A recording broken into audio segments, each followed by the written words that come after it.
ये जीव अंश है, और अंशी से अंश अलग होने पर ही दुख का कारण। क्योंकि कहते हैं कि मम वांसो जीव लोके, भगवान कहता है तू मेरा अंश है, और दुख क्या है कि तू मुझसे अलग हो गया है। अलग होने के कारण ही दुख है। क्योंकि जब जो गुरुमुखी हैं यहाँ बैठे हैं सभी, जब ध्यान में बैठते हैं और वो स्थिति जब समाधि की आ जाती है, तो देखा है संसार को भूल जाते हैं, और कितना आनंद, वो आनंद वाणी से परे हो जाता है, उस वाणी से परे जब हो जाता है, जब वो आनंद है, तो वहां उसके मिलने से कितना आनंद होता है, ये तो गुरुमुखी जानते हैं। अब आइए, कहते हैं कि वो परमात्मा मिलेगा कैसे, वो से एक कैसे हुआ जाए। ईश्वर को यह है परीक्षा और अपेक्षा होती है कि मनुष्य को दी हुई बुद्धि और मन का उसने क्या किया है, क्योंकि बुद्धिजीवी है। अब ये बुद्धिजीवी होते हुए भी अगर अपना कल्याण नहीं किया तो फिर कब करेगा। इसीलिए तो बाबा कह रहे हैं कि बड़े भाग्यमान स्तन पावा। बाबा जी तो ये भी कह सकते थे कि बड़े भाग्य हाथी तन पावा, बहुत बड़ा विशाल शरीर है, ये तो नहीं कहा। इसीलिए कहा है क्योंकि वो जड़ बुद्धि है और ये मनुष्य बुद्धिजीवी है। ये मनुष्य बुद्धिजीवी है और इसी शरीर में आकर के ये अपना कल्याण कर सकता है, ये उस प्रभु की प्राप्ति कर सकता है। और कोई तन ऐसा नहीं है कि जिससे भगवान की प्राप्ति हो। आज कहते हैं कि उपनिषद में कहा गया है कि जीव और ईश्वर साथ साथ बैठे हुए हैं, एक साथ बैठे हुए हैं, पर जीव ईश्वर से मिल नहीं पा रहा है। उसका कारण क्या है? उसका कारण यह है, मुझे एक बात याद आ रही है कि एक बार एक संत के पास एक पारस मणि थी, और एक शिष्य को मालूम हुई कि गुरुजी के पास पारस मणि है। तो उस पारस मणि को पाने के लिए गुरुजी की शरण में चला गया और गुरुजी की सेवा करनी शुरू कर दी। 1 महीना गुरुजी की सेवा करते हुए, 1 महीना जब हो गया तो गुरुजी बोले आज पूर्णमासी है, शिष्य तुम इस कुटिया की सफाई कर लेना और भोजन तैयार करना, मैं गंगा स्नान करके आता हूं। अब उसे तो मालूम ही कि गुरुजी के पास पारस मणि है। पारस मणि का कार्य क्या है कि लोहे को सोना बना देना। तो उसे मालूम ही कि पारस मणि मिल जाएगी तो लोहे से स्पर्श करूंगा, सोना बन जाएगा, माला माल हो जाऊंगा। इसलिए गुरुजी की सेवा में लग गया। अब गुरुजी तो चले गए गंगा स्नान के लिए। अब शिष्य ने सारी कुटिया छान मारी पर पारस मणि नहीं मिली। सारा सामान अस्त व्यस्त हो गया। अब गुरुजी गंगा स्नान करके आए तो गुरुजी ने कहा, शिष्य कुटिया की सफाई तो नहीं हुई पर ये सामान अस्त व्यस्त कैसे हो गया, और भोजन भी नहीं बना, क्या खोज रहे थे? अब चेला सटपटाने लगा, नहीं नहीं नहीं गुरुजी कुछ नहीं देख रहे थे। बोले नहीं, बताओ क्या खोज रहे थे, क्या देख रहे थे? बोले नहीं गुरुजी। बोले नहीं, मुझे बताओ ना क्या देख रहे थे।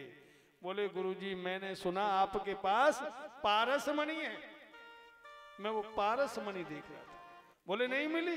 बोले नहीं मिली। बोले देख, छान की बाती में जो लोहे की डिबिया लगी है इसमें ये पारस मणि है, लेके। अब उसने माथा ठोका तो गुरुजी समझ गए। बोले मत्था क्यों ठोक रहा है, क्या बात है? बोले गुरुजी मैंने तो आज तक पारस मणि वो आपकी असली समझी थी, पर ये तो नकली है। बोले तुझे कैसे मालूम है नकली है? बोले गुरुजी ये लोहे की डिबिया में पारस मणि रखी है, जब ये लोहे की डिबिया सोने की नहीं हो पाई तो ये नकली है। बोले नहीं, निकाल के ला। जब शिष्य निकाल करके लाया तो गुरुजी ने डिबिया को खोला। वो पारस मणि एक गुदड़े में, चिथड़े में लिपटी हुई जो रखी थी, गुरुजी ने वो गुदड़े चिथड़े निकाल करके फेंक दिए और पारस मणि को डिबिया से स्पर्श किया तो डिबिया सोने की हो गई। कहने का तात्पर्य ये नहीं है कि वो डिबिया की कथा नहीं है, वो इस शरीर रूपी डिबिया की कथा है कि इसके अंदर वो पारस मणि बैठी है कि जो इस डिबिया को सोने की बना देगी, पर हम लोहे की करे बैठे हैं। जब सच्चे सदगुरु मिल जाते हैं, वो सच्चे सदगुरु विषय विकार रूपी उन गुदड़ों को, उन चिथड़ों को निकाल करके फेंक देते हैं। जो विषय विकार रूपी जो पर्दा इस आत्मा और परमात्मा के बीच में है, जब वो गुरु हटा देते हैं तो साक्षात्कार भगवान का जब होता है, आत्मा और परमात्मा का जब मिलन होता है, तब ये डिबिया लोहे की नहीं सोने की हो जाती। बोलिए वृंदावन बिहारी लाल की। तो आज उन्होंने बताया कि डिबिया लोहे की हम बनाए बैठे हैं। कहते हैं कि भागवत में मुख्यतः कृष्ण कथा करनी है, परंतु यह कथा भगवान के अवतारों की कथा है और भगवान के अवतारों की कथा से जीवन सुधरता है। भगवान के सारे धर्म जीव में उतर आए हैं, यही अवतार हुआ है।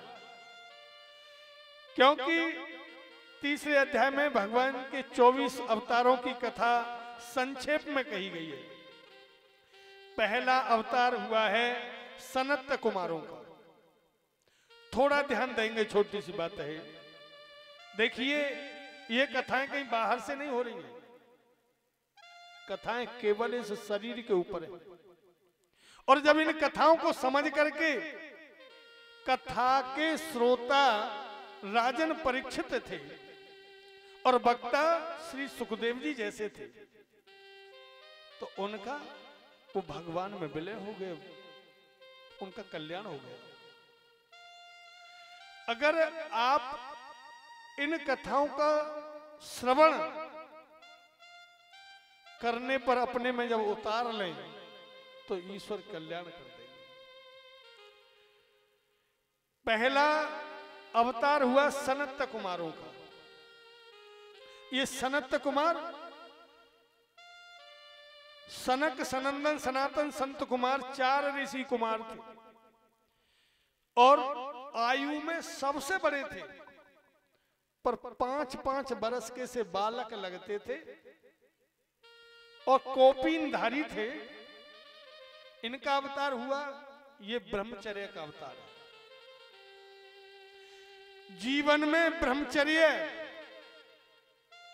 जब तक नहीं रहे होगा तब तक सनत कुमारों का अवतार नहीं होगा।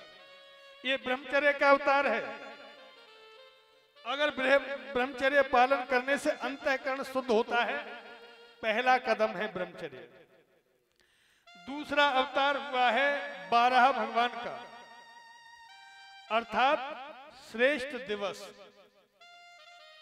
12 भगवान का अवतार हुआ, ये दूसरा अवतार है।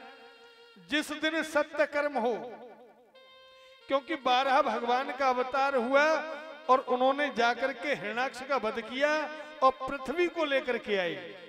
और पृथ्वी अपने हाथ नहीं रखी, अपने पास नहीं रखी, स्वयंभू मनु और रानी शत्रुपा को सौंप दी, सत्य कर्म किया। ये अवतार है सत्य कर्म का। जिस दिन सत्य कर्म होता है उस दिन समझ लो कि 12 भगवान का अवतार हुआ है। सत्य कर्म में लोभ विघ्न करने आता है।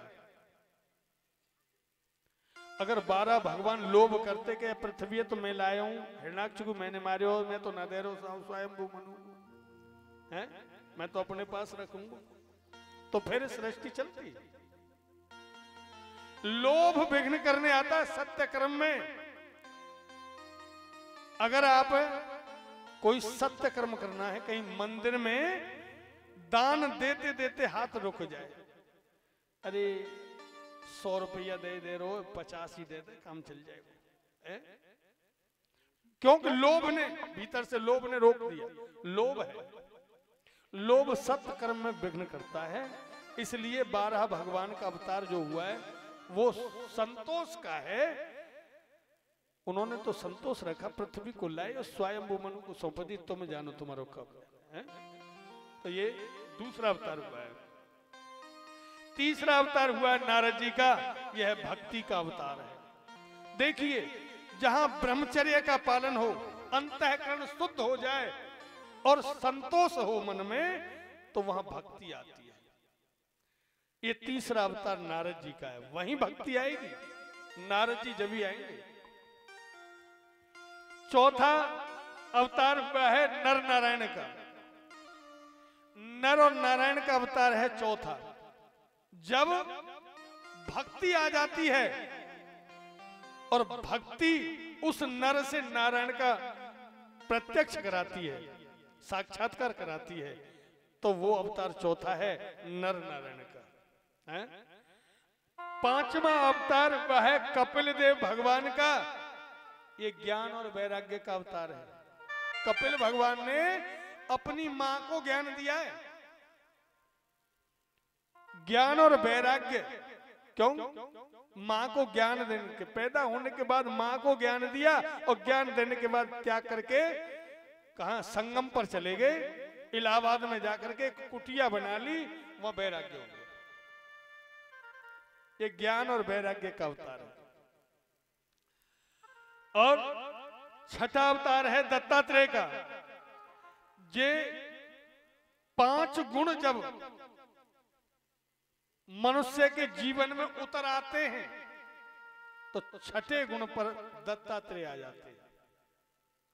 दत्तात्रेय जो संत, दत्तात्रेय जी का 5 गुण आने पर ब्रह्मचर्य, संतोष, ज्ञान, भक्ति और वैराग्य जब आएंगे तो आप क्या होगा? गुणातीत हो जाएंगे। और गुणातीत होंगे तो दत्तात्रेय बनेंगे। ये छठा दत्तात्रेय जी का अवतार है। 7वां अवतार हुआ है यज्ञ भगवान का, 8वां ऋषभ देव जी का और 9वां अवतार हुआ पृथ्वीराज का, 10वां